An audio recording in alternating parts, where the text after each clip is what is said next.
You're going to cut it. You're going to edit it. You're going to put it back in before the last part. What do you mean? I'm just rolling, baby. It wasn't the best, but it wasn't the worst. What was worse than that? Welcome to the final episode of Foundational Mindset. Risking it all. I can't believe we've made it through a whole season. In the coming weeks, we'll take a deeper dive into your business, season 2, and I'll really get down to the nitty gritty of what it takes to help you grow your business. Today, I want to talk about niching up.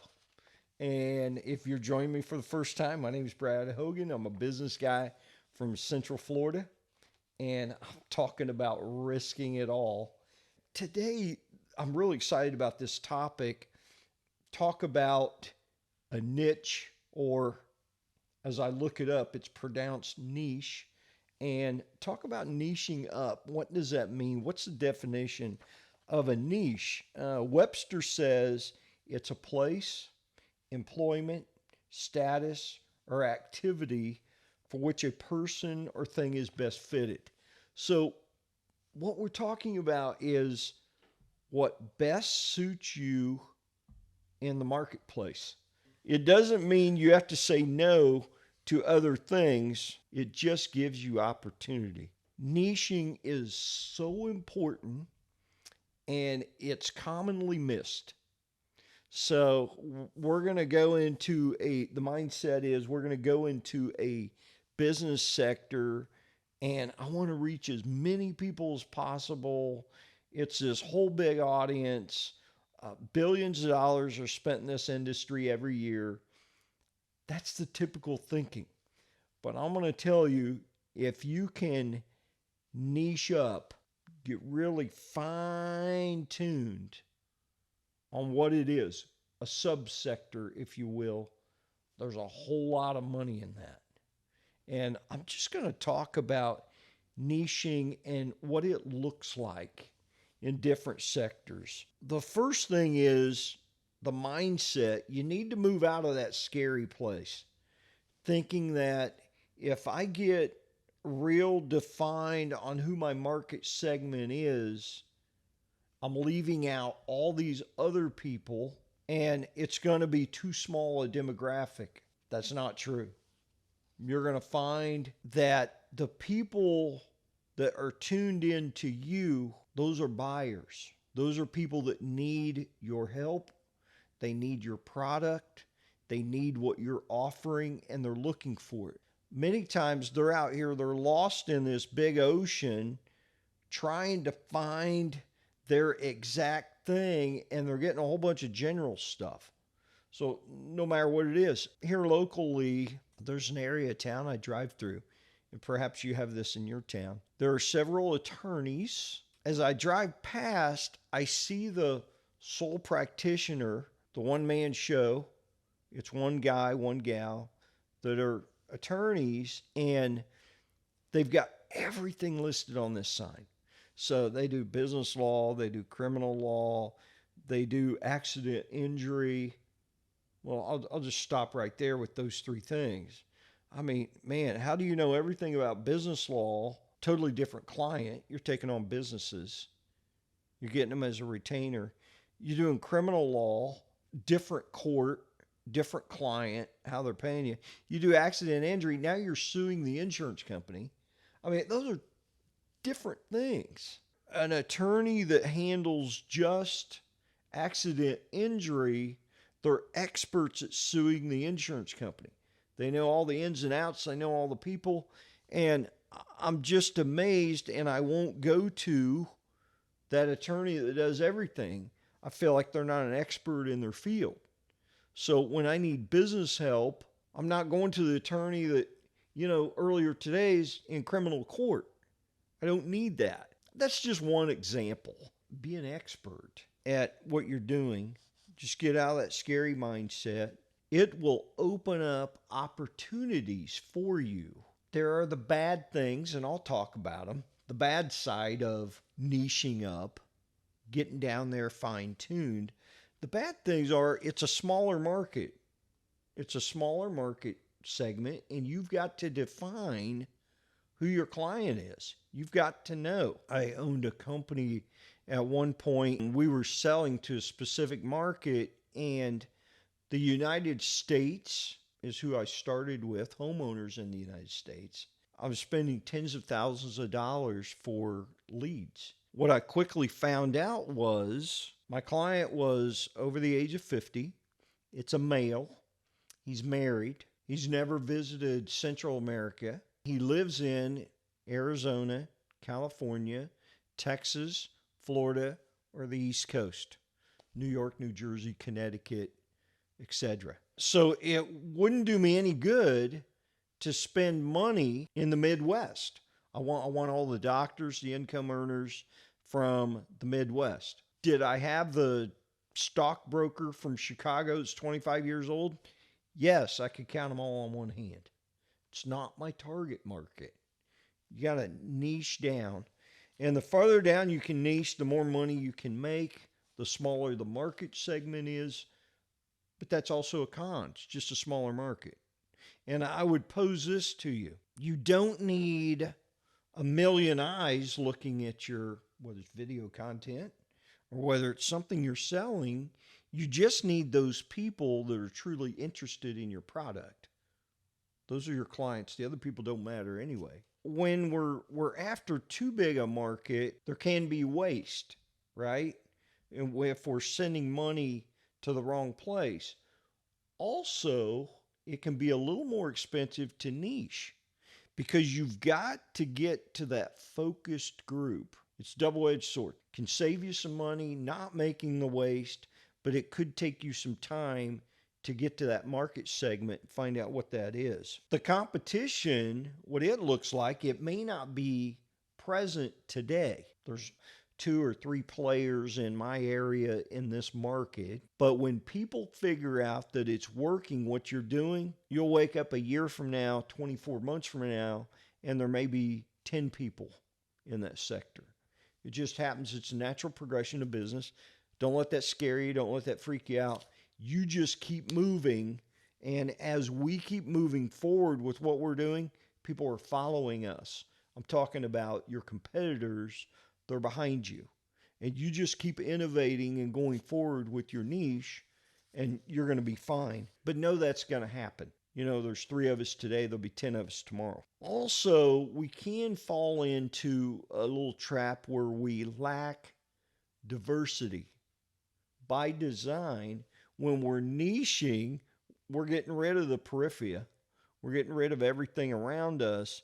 We're getting defined. What I want to do is define that segment, the diversity within the niche, but we're losing all the other diversity. Can be a con in that, you know, it's not as big a market, but there's more money in it. Be an expert, be perceived as an expert, and that will increase your conversations. Genuinely, truly get into it, know what you're doing, know what you're talking about. And I think the best thing for that is to have vast experience.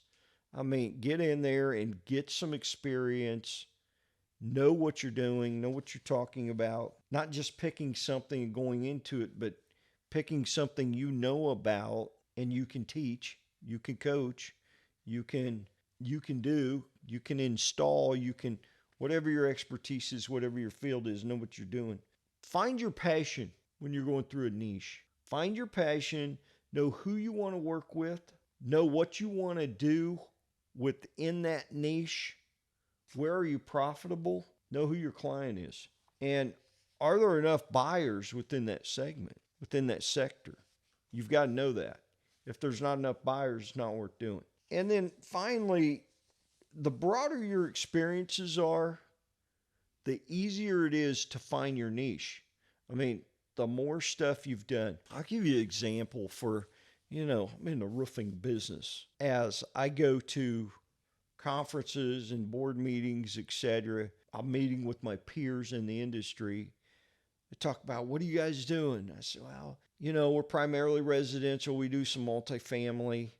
And the difference is we don't do the commercial, meaning the shopping malls and the big flat industrial buildings, flat roof, low slope roof. That's primarily commercial. When we get TPO and some of that stuff, we're residential shingles and tile and some of those things. But as we're talking, they'll say, how many roofs did you do last week? I said, well, we put on 64 roofs last week. Now, oh my gosh, 64 roofs? I mean, it's just tens of millions of dollars every year. And the commercial guy will say, I need to be in residential.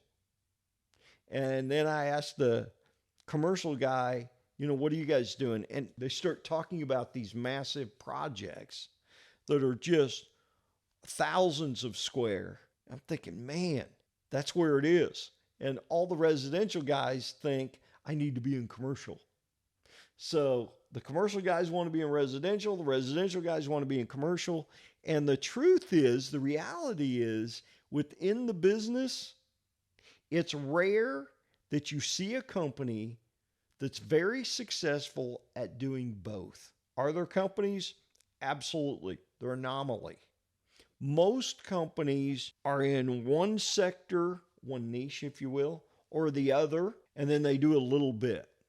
They do a little bit of the commercial, or they do a little bit of the residential, but they're not really a big player.